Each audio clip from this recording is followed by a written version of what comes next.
I'm Trevor Johnson, and I'm going to be teaching you the safety on the bandsaw today. So first of all, you want to start off with your safety. You want to have your closed-toed shoes, your safety glasses, basically your general shop safety clothing. Then you want to make sure that if you're going to do maintenance on this machine, that you have it unplugged before you do anything, so that way it doesn't come on whenever you're working on it. So the first thing you want to do when you come over to use this machine is you want to check the teeth, make sure that you have adequate teeth to cut. If there isn't, then you need to remove the blade and replace it. Then you're going to make sure your machine's plugged in.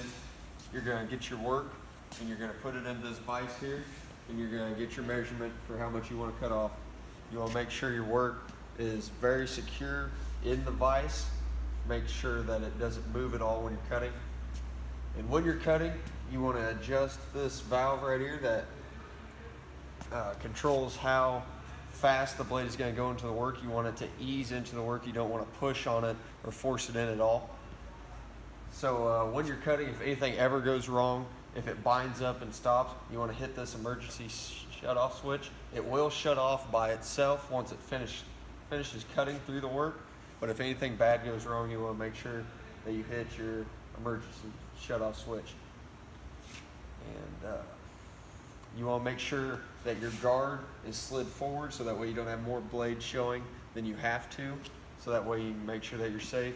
You want to stay away from the machine when it's cutting, so that way you don't get your hands in the way or anything, because it will cut you if you do put your hand in the way.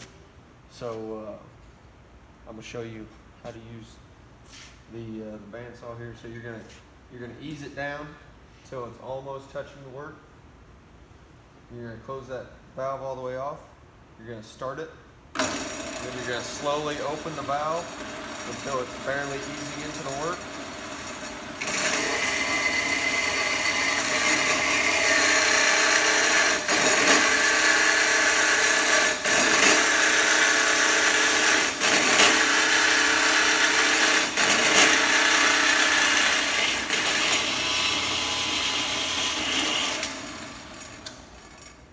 And as you see, it shut off after it finished cutting.